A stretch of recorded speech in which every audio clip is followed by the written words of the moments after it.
दोस्तों स्वागत है आपका बिहार न्यूज में। दोस्तों मैं हूं फिरदौस गनी और आप देख रहे हैं केडीबी लाइव। दोस्तों आज हो चुका है 25 फरवरी 2021। तो आज की बिहार की टॉप न्यूज लेकर आए हैं आपके लिए। तो चलिए दोस्तों स्टार्ट करते हैं आज की बिहार की टॉप न्यूज।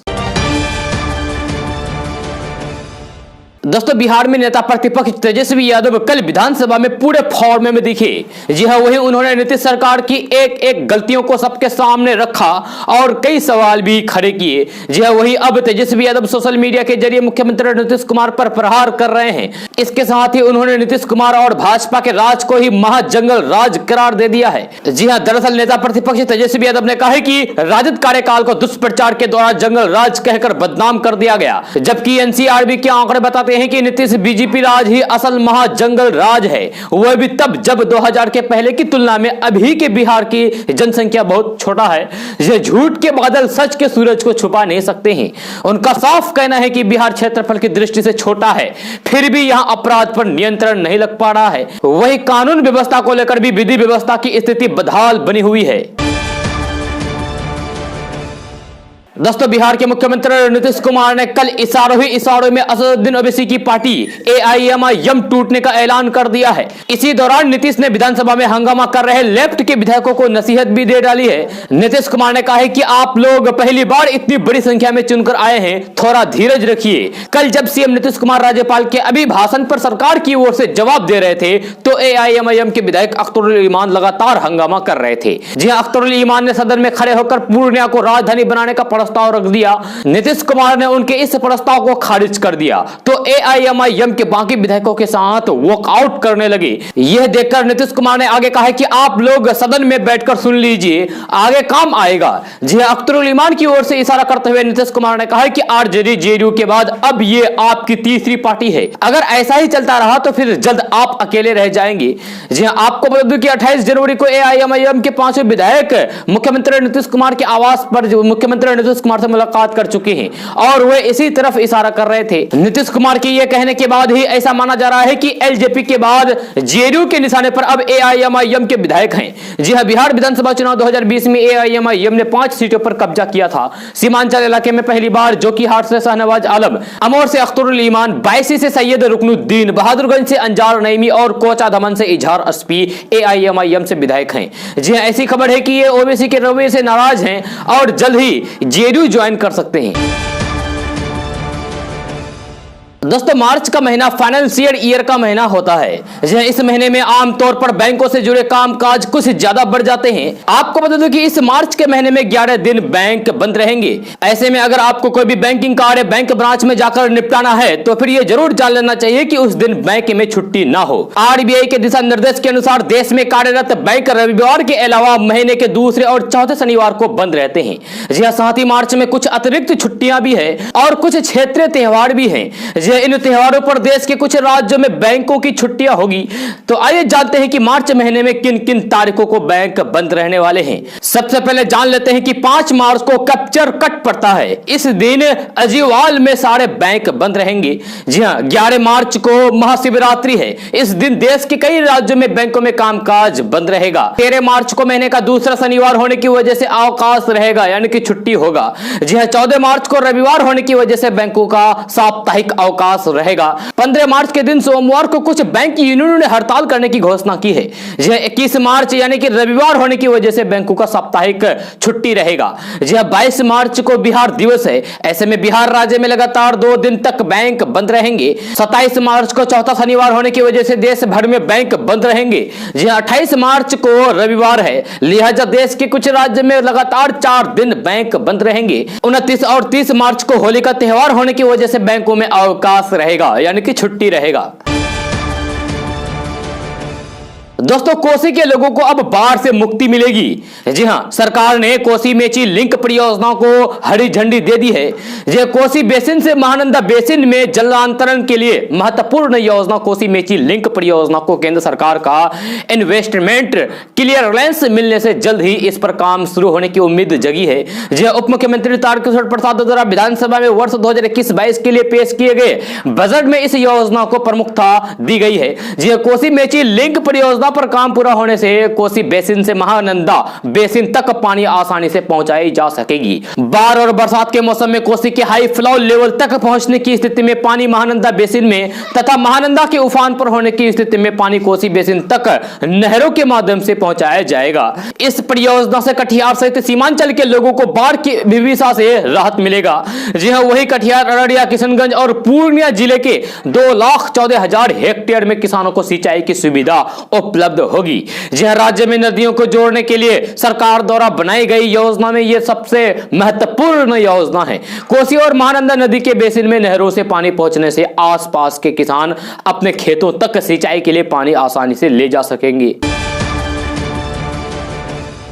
दोस्तों, केरल के कोल्लम में कांग्रेस नेता राहुल गांधी मछुआरों के जीवन का अनुभव लेने और उनकी समस्याओं को समझने के लिए उनके साथ समुद्र में मछली पकड़ने गए। जी हां, यहां हजारों मछुआरों के साथ बातचीत में राहुल गांधी ने कहा है कि उनके मन में मछुआरों के काम के प्रति आदर और सम्मान है। राहुल गांधी ने कहा है कि मैं आपके काम को समझता हूं और उसका आदर भी करता हूं। मैं आपके काम की प्रशंसा करता हूं। कई बार ऐसा होता है कि हम मछली खाते हैं, लेकिन इसके पीछे की कठिन मेहनत को हम समझ नहीं पाते हैं और नहीं ये समझ पाते हैं कि ये हमारे प्लेट तक कैसे पहुंची है। जी हां, मछुआरों को भाई कहकर संबोधित करते हुए राहुल गांधी ने कहा है कि वे उनके दैनिक जीवन को समझना चाहते थे। उन्होंने कहा है कि आज सुबह मैं अपने भाइयों के साथ समुद्र में गया। नाव की यात्रा शुरू होने से लेकर उनकी वापसी तक उन्होंने सभी खतरे उठाए। जी हां, खूब मेहनत की। वे समुद्र में जाते हैं, जाल खरीदते हैं, लेकिन उसका फायदा कोई और उठाया जाता है। जी हां, उन्होंने मछुआरों के साथ मिलकर समुद्र में मछली पकड़ने वाला जाल फेंका और मछली भी पकड़ी। दोस्तों, पश्चिम बंगाल की मुख्यमंत्री ममता बनर्जी ने बुधवार को प्रधानमंत्री नरेंद्र मोदी पर निशाना साधते हुए उन्हें सबसे बड़ा दंगाबाज करार देते हुए कहा कि उनकी किस्मत पूर्व अमेरिकी राष्ट्रपति डोनाल्ड ट्रंप से भी बुरी होगी। जी हां, हुगली जिले के शाहगंज में एक रैली को संबोधित करते हुए उन्होंने कहा कि मोदी और गृह मंत्री अमित शाह पूरे देश में झूठ और नफरत फैला रहे हैं। जी हां, उन्होंने कहा कि नरेंद्र मोदी देश के सबसे बड़े दंगाबाज हैं। ट्रंप के साथ जो हुआ है उनके यानी कि मोदी के साथ उससे भी बुरा होगा। हिंसा से कुछ नहीं हासिल किया जा सकता है। ममता बनर्जी ने कहा कि मैं विधानसभा चुनाव में गोलकीपर रहूंगी और तुम यानी कि भाजपा एक भी गोल नहीं कर पाओगे। सभी शॉट गोल पोस्ट के ऊपर से चले जाएंगे। जी हां, मुख्यमंत्री ममता बनर्जी ने कोयले के हेराफेरी से जुड़े एक घोटाले के सिलसिले में तृणमूल कांग्रेस के सांसद अभिषेक बनर्जी की पत्नी से सीबीआई पूछताछ की भी निंदा की है और कहा कि यह हमारी महिलाओं का अपमान था। दोस्तों, भारतीय रेलवे की ओर से देश भर के विभिन्न रूटों पर चलाई जा रही स्पेशल ट्रेनों में से 47 ट्रेनों का संचालन कुछ दिनों के लिए आंशिक तौर पर प्रभावित होने वाला है। जी हां, आज यानी कि 25 फरवरी से इन ट्रेनों की सेवा अगले कुछ दिनों तक प्रभावित रहेगी। 28 स्पेशल ट्रेनों को कैंसिल कर दिया गया है। अगर आपने भी इन ट्रेनों में रिजर्वेशन करा रखे हैं तो फिर आपकी यात्रा रद्द समझिए।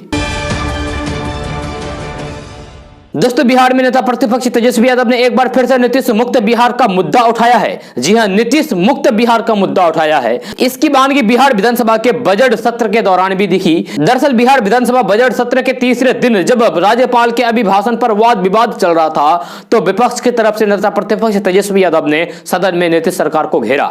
जी हां, तेजस्वी यादव ने बिहार की नीतीश सरकार को हर मोर्चे पर फेल बताया है और कहा है कि ऐसी सरकार किसी ने नहीं देखी होगी। तेजस्वी यादव ने इतने भर से नहीं रुके।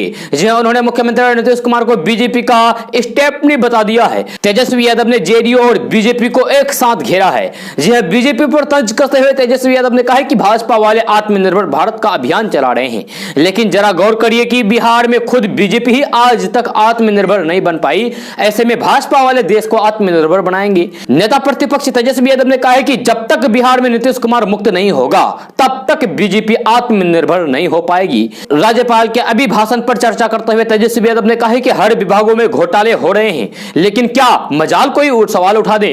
अगर विपक्ष दल के नेता या फिर पब्लिक सवाल उठाए तो फिर कहा जाता है कि उसको एबीसीडी की भी जानकारी नहीं है।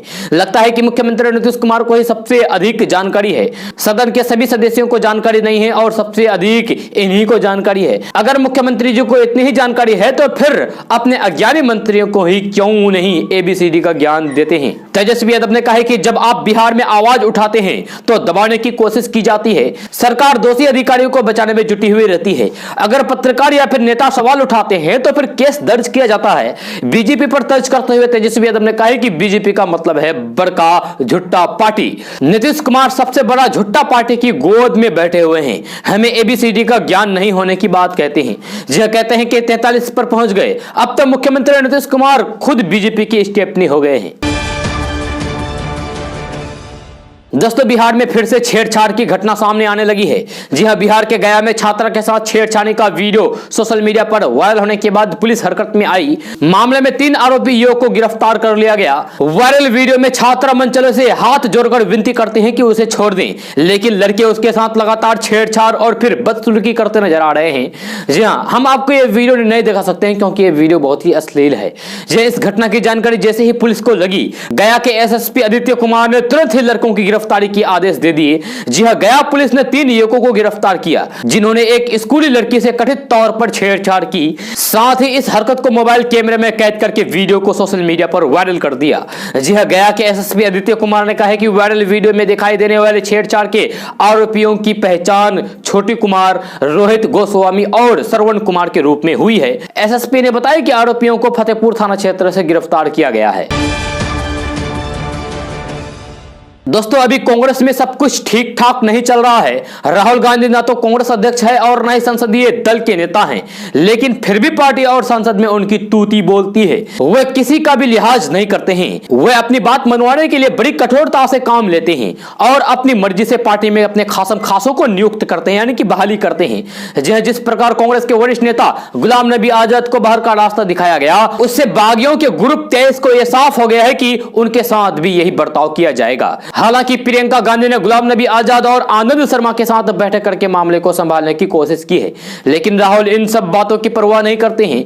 जी हां, वे पार्टी को अपने तरीके से चला रहे हैं और उन्होंने अपने विश्वासों की एक टीम बना ली है। जी हां, इस टीम में महासचिव केसी वेणुगोपाल उनके दाएं हाथ के रूप में उभरते हुए नजर आ रहे हैं, जो हैसियत कभी सोनिया गांधी के लिए अहमद पटेल की थी।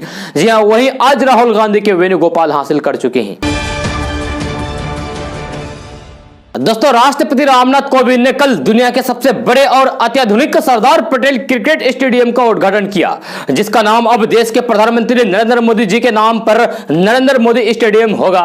इस स्टेडियम में 1,32,000 दर्शक एक साथ बैठ सकते हैं। राष्ट्रपति ने उद्घाटन के बाद अपने संबोधन में कहा कि इस स्टेडियम की परिकल्पना प्रधानमंत्री नरेंद्र मोदी ने की थी जब वो गुजरात के मुख्यमंत्री थे। उस समय गुजरात क्रिकेट संघ के अध्यक्ष थे। यह स्टेडियम पर्यावरण के अनुकूल विकास का एक उदाहरण है। यह राष्ट्रपति, गृह मंत्री अमित शाह और फिर खेल मंत्री किरण रिजिजू समेत कई विशिष्ट अतिथियों की मौजूदगी में स्टेडियम का उद्घाटन किया गया। यह भारत और इंग्लैंड के बीच बुधवार यानी कि कल से ही देर रात से ही तीसरा और 4 मार्च से चौथा टेस्ट खेला जाना है। जी हां, अमित शाह ने उद्घाटन के बाद कहा है कि हमने इसका नामकरण देश के प्रधानमंत्री नरेंद्र मोदी के नाम से करने का फैसला किया है। यह मोदी जी का ड्रीम प्रोजेक्ट था, इसलिए हम उसके नाम से करने का फैसला किया है। दोस्तों रेल यात्रियों के लिए अब राहत भरी खबर सामने आई है। जी हां, अब आपको घर से चादर और कंबल लेकर चलने की कोई भी जरूरत नहीं पड़ेगी। जी हां, स्टेशन पर ही बेड रोल मिल जाएगा। जी हां, पूर्वोत्तर रेलवे प्रशासन ने स्टेशनों पर डिस्पोजल कंबल और चादर बेचने की तैयारी शुरू कर दी है। हालांकि इसके लिए यात्रियों को अतिरिक्त खर्च उठाना पड़ेगा। रेलवे ने यह व्यवस्था निजी हाथों को सौंपी है। कई स्टेशन पर डिस्पोजल बेड रोल बिक्री को लेकर टेंडर की प्रक्रिया पूरी कर ली गई है। जी हां, इस साल यानी कि 2021 मार्च से ही यह सुविधा मिलनी शुरू हो जाएगी। दोस्तों सरसों तेल, रिफाइंड तेल, प्याज सहित खाने पीने की वस्तुओं के दाम बढ़ने से घर का बजट गड़बड़ा गया है, बिगड़ गया है। जी हां, महिलाएं परेशान हैं क्योंकि घर का चूल्हा चौका के लिए उन्हें महीने में एक बार पैसा मिलता है, परंतु जिस तेजी से महंगाई बढ़ी है चूल्हा चौका चलाना मुश्किल हो गया है। इस बीच केडीबी संवाददाता से एक महिला ने कहा है कि महंगाई का मार ऐसा है कि एक और आमदनी का जरिया नहीं है और वहीं दूसरी ओर महंगाई की मार से परिवार चलाना मुश्किल हो गया है। सभी घरेलू सामानों के महंगाई ने घर का का सारा बजट बिगाड़ दिया है। घर चलाने के लिए सब्जी, साबुन, तेल, गैस सहित अन्य सभी जरूरत चीजों के दाम बढ़ गए हैं, जिससे मैनेज करना मुश्किल हो गया है। जी हां, सरकार को आम जनों की परेशानियों पर भी ध्यान देना चाहिए।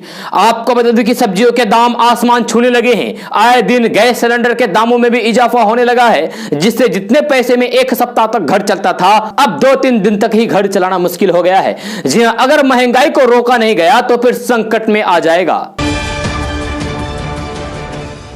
दोस्तों, मौजूदा दौर में रोजाना बैंक के नाम से फर्जी कॉल या फिर मैसेज के जरिए धोखाधड़ी के मामले सामने आ रहे हैं। जी हां, जालसाज बैंक का नाम लेकर कॉल या फिर मैसेज करके बैंक खाते से जुड़ी गोपनीय जानकारी मांगते हैं और फर्जीवाड़े को अंजाम देते हैं। जी हां, भारतीय रिजर्व बैंक यानी कि आरबीआई ग्राहकों को सुविधा देने के लिए बीच बीच में धोखाधड़ी से बचने के लिए सुरक्षा टिप्स शेयर करते रहता है। आरबीआई ने हाल ही में मोबाइल नंबरों का उपयोग करके नए धोखाधड़ी के बारे में चेतावनी जारी की थी। नोटिस के अनुसार बैंकों या फिर वित्तीय संस्थानों के टोल फ्री नंबर के जैसा मोबाइल नंबरों से धोखाधड़ी की जा रही है।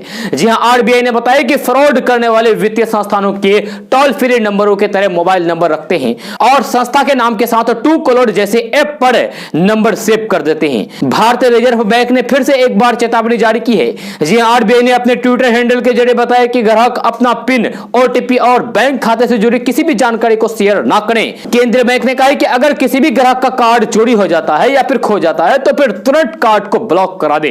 इसके अलावा ग्राहक किसी भी तरीके से केवाईसी डिटेल से जुड़ी जानकारी मांगने पर भी अलर्ट रहें और ऐसी कोई भी जानकारी किसी से भी शेयर ना करें। पिछले दिनों आरबीआई ने बैंक के नाम से आने वाले फ्रॉड कॉल को लेकर चेतावनी जारी की थी। आरबीआई ने कहा था कि मान ले कि बैंक से आने वाले फोन कॉल की संख्या 1600-123-1234 है, तब ये जालसाज 600-123-1234 की तरह ही इसके लिए एक नंबर लेते हैं और इसे ट्रू कॉलर या फिर अन्य सेवा देने वाले ऐप पर बैंक के टोल फ्री नंबर के रूप में रजिस्टर कर देते हैं। इससे लोगों को यह पता नहीं लग पाता है कि यह कॉल बैंक वित्तीय संस्थान की ओर से है या फिर कॉल फ्रॉड करने वाला कोई भी फोन कर रहा है। दोस्तों, कल सुप्रीम कोर्ट ने एक महत्वपूर्ण फैसला सुनाते हुए कहा है कि हिंदू महिला के पिता की ओर से आए लोगों को उसकी संपत्ति में उत्तराधिकारी माना जा सकता है।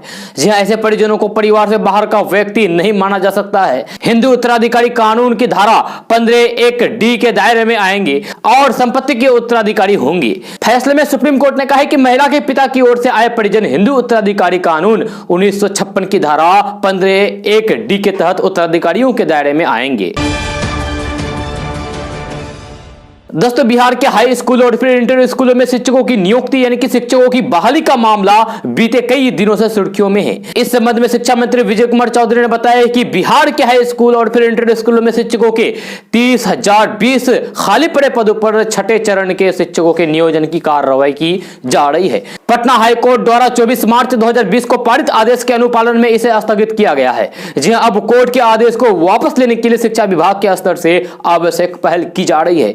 जी, उन्होंने बताया कि इंटर और हाई स्कूलों में शिक्षकों की कमी को दूर करने के लिए शिक्षक पात्रता परीक्षा 2019 का आयोजन किया गया है। शिक्षा मंत्री ने कहा है कि बिहार के 8,386 पंचायतों में माध्यमिक स्तर तक की शिक्षा सुलभ कराने के लिए माध्यमिक और फिर उच्च माध्यमिक विद्यालयों की स्थापना की गई है। दोस्तों, बिहार की सड़कों पर जल्द ही इलेक्ट्रिक से चलने वाली बसें दौड़ेगी। जी हां, पटना वासियों को लग्जरी इलेक्ट्रिक बसों की सहूलियत देने के लिए तैयारी शुरू हो चुकी है। जल्द ही इसकी शुरुआत होगी। इसके लिए 8 बसें पटना के फुलवारी शरीफ पहुंच चुकी है। इन आधुनिक इलेक्ट्रिक बसों के बारे में बताया जा रहा है कि ये 1 घंटे में रिचार्ज होगी और फुल रिचार्ज होने पर ये 250 किलोमीटर तक का सफर तय करेगी। जी, मिली जानकारी के मुताबिक बिहार राज्य पथ परिवहन निगम यानी कि BSRTC ने 8 इलेक्ट्रॉनिक बसों की खरीदारी की है। इन इलेक्ट्रिक बसों की खासियत यह है कि ये 1 घंटे में रिचार्ज हो जाएगी और बिना रुकावट के 250 किलोमीटर तक का सफर तय कर सकेंगे। फिलहाल इलेक्ट्रिक बसों को राजधानी पटना से राजगीर होते हुए बिहार शरीफ और फिर पटना से हाजीपुर होते हुए मुजफ्फरपुर तक चलाया जाएगा। अगर ये सफल रहा तो फिर बाकी जिलों को भी इलेक्ट्रिक बस प्रोजेक्ट से जोड़ा जाएगा। इन बसों का किराया सामान्य बसों से कम होगा। इलेक्ट्रिक बसों के पहले चलाने के बाद हाजीपुर और पटना के बीच CNG बसें चलाने की भी तैयारी शुरू शुरू हो गई है। जी हां, शुरुआत में सीएनजी बसों का परिचालन जेपी सेतु से होते हुए हाजीपुर से पटना तक की जाएगी। बिहार राज्य पथ परिवहन निगम ही इन बसों की खरीदारी कर रहा है। जी हां, पटना में चलने वाली इलेक्ट्रिक बसों की संख्या 21 होगी। वहीं मुजफ्फरपुर और बिहार शरीफ में 2-2 बसों का परिचालन होगा। पटना पहुंच चुकी 8 बसों का रजिस्ट्रेशन और फिर परमिट की प्रक्रिया भी पूरी हो चुकी है। ये सभी बसें परिवहन विभाग के फुलवारी शरीफ डिपो में लगी है। दोस्तों, बिहार में कोरोना का साया अभी खत्म भी नहीं हुआ है कि अब एक और बीमारी ने सरकार की चिंता बढ़ा दी है। जी हां, मुजफ्फरपुर समेत राज्य के 12 जिलों को एक्यूट इंसेफ्लाइटिस सिंड्रोम यानी कि एईएस को लेकर अलर्ट मोड पर रहने के निर्देश दिए गए हैं।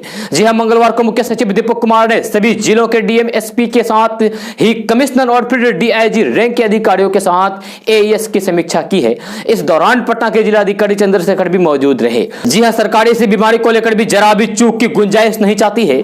जी हां, 2019 में मुजफ्फरपुर में इस बीमारी के कारण बड़े पैमाने पर बच्चों की जान चली गई थी। इसे देखते हुए बिहार सरकार के मुख्य सचिव ने मुजफ्फरपुर के साथ ही एईएस प्रभावित जिलों को निर्देश दिया है कि राज्य में एक बार फिर से एईएस का प्रकोप फैले, इसके पहले बचाव एवं राहत कार्यों की तैयारी शुरू कर दें, यह ताकि प्रभावित परिवारों को समय रहते आवश्यक मदद मुहैया कराई जा सके।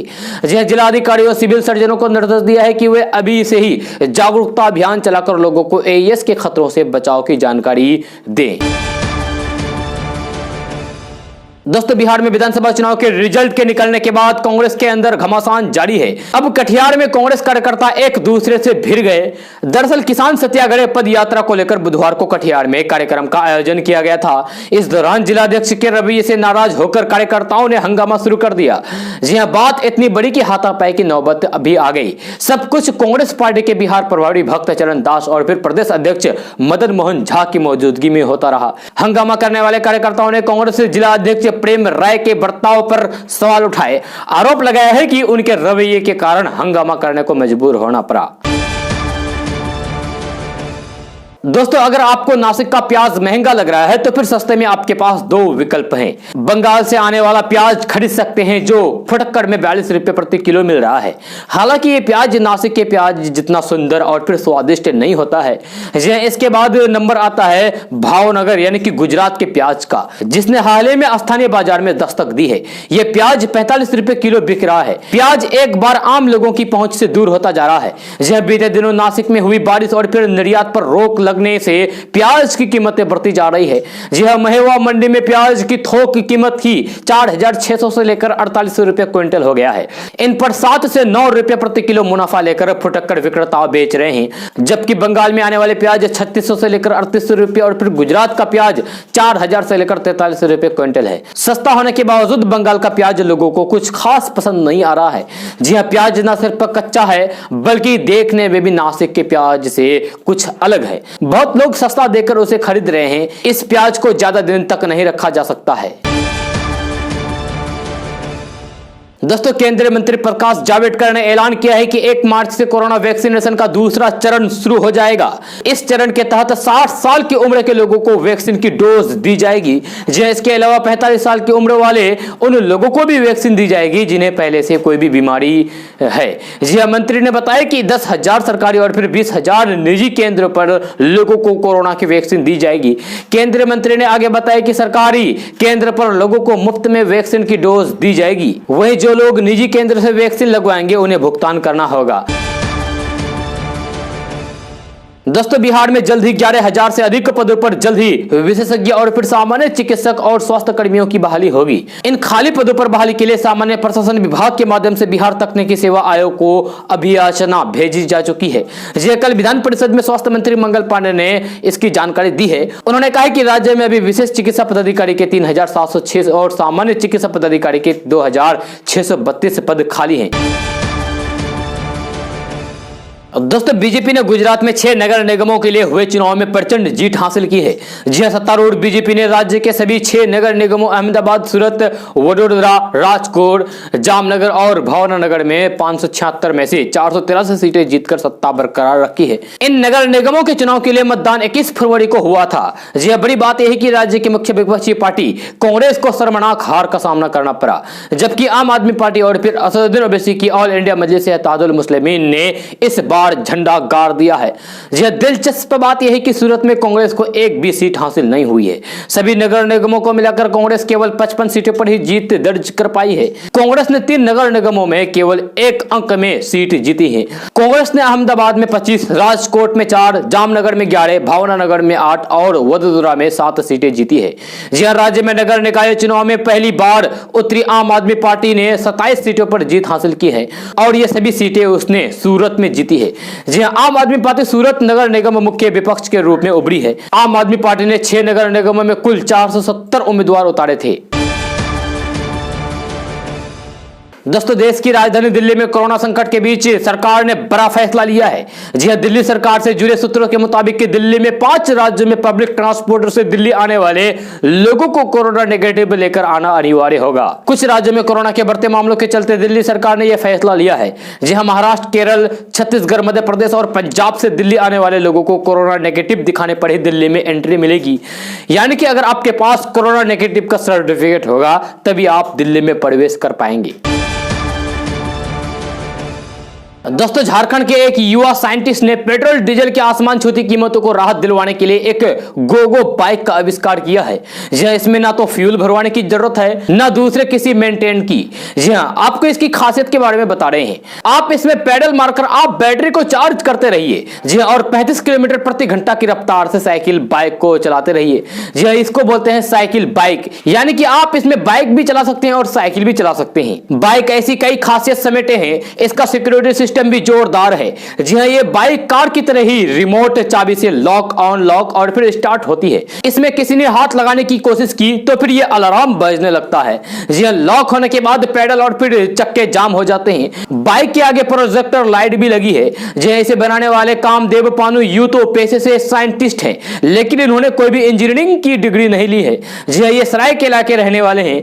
वे परिवार में सबसे छोटे हैं, लेकिन वे कई आविष्कार कर चुके हैं, जिससे इन्हें साइंटिस्ट के तौर पर भी सर्टिफिकेट भी कलिंगा यूनिवर्सिटी से मिल चुका है। बाइक के इससे पहले कई मॉडल भी बना चुके हैं। जी हां, अब आगे ये ड्रोन कार बनाने वाले हैं। जी हां, अपने इस प्रयोग के लिए उनकी इलाके में खूब चर्चा हो रही है। जी हां, राज्य सरकार ने भी उनके इस प्रयोग को सराहा है। जी हां, मुख्यमंत्री हेमंत सोरेन ने भी इस बाइक की सवारी की और फिर उसे सराहा। जी हां, जाहिर है अगर बाइक को राज्य सरकार प्रमोट करती है तो फिर बगैर फ्यूल के चलने वाली गोगो बाइक एक बेहतर विकल्प बन सकती है। दोस्तों, वैशाली जिला में प्रधानमंत्री किसान सम्मान निधि योजना में गरीब किसानों पर अमीर घराने के लोग भारी पड़े हैं। जी हां, जांच में खुलासा होने के बाद ऐसे धनी किसानों से राशि की वापसी की कार्रवाई शुरू हो गई है। जी हां, वैशाली जिले में ऐसे किसानों की संख्या 2-4 नहीं बल्कि 5034 है। योजना के तहत अमीर लोगों ने 98,74,000 रुपए उठा लिए हैं। जी हां, योजना में नियमों को ताक पर रखकर वैसे अमीर लोगों ने लाभ लिए जो आयकर दाता है। अब राशि वापस नहीं करने वाले ऐसे लोगों के खिलाफ FIR दर्ज कराने की तैयारी है। जी हां, बिहार के कृषि निदेशक के निर्देश के आलोक में वैशाली के जिला कृषि पदाधिकारी ने गलत लाभ लेने वाले ऐसे अमीर लोगों की सूची सभी प्रखंड कृषि पदाधिकारी को भी भेजी है। यह योजना के तहत ली गई राशि की वापसी कराने का निर्देश दिया गया। दोस्तों, कांग्रेस सरकार की विदाई के बाद अब पुडुचेरी में राष्ट्रपति शासन लगाने की कवायद शुरू हो गई है। जी, केंद्रीय कैबिनेट ने राष्ट्रपति रामनाथ कोविंद के पास पुडुचेरी में राष्ट्रपति शासन लगाने की फाइल भेजी है। जी, पुडुचेरी में अप्रैल-जून में विधानसभा चुनाव होने वाले हैं। जी हां, कांग्रेस सरकार गिरने के बाद विपक्ष ने सरकार बनाने का दावा पेश नहीं किया है। जी हां, आपको बता दें कि पिछले दिनों पुडुचेरी विधानसभा में कांग्रेस अपना बहुमत साबित नहीं कर पाई थी, जिसके बाद मुख्यमंत्री वी नारायणस्वामी ने अपना इस्तीफा उप राज्यपाल को सौंप दिया था। जी हां, कांग्रेस की विदाई के बाद विपक्ष ने सरकार बनाने का दावा पेश नहीं किया है। इस वजह से उपराज्यपाल ने राष्ट्रपति शासन लगाने की सिफारिश की थी। जी हां, बताया जा रहा है कि बीजेपी और उसके सहयोगी दलों ने राज्य में सरकार बनाने से मना कर दिया है। कांग्रेस के 5 और डीएमके के एक विधायक ने इस्तीफा सौंपा था, जिसके बाद नारायणस्वामी सरकार अल्पमत में आ गई थी। दोस्तों, आज का न्यूज बस यहाँ तक। कैसा लगा जरूर अपना सुझाव दीजिएगा नीचे कमेंट बॉक्स में कमेंट करके। अगर आप नए आए इस चैनल पर तो फिर चैनल को सब्सक्राइब के बेल आइकन को भी प्रेस कर दीजिए और साथ में वीडियो को लाइक कीजिए, अपने दोस्तों के साथ शेयर भी कीजिए। तो चलिए दोस्तों, फिर मिलते हैं अगले वीडियो में। जय हिंद, जय बिहार।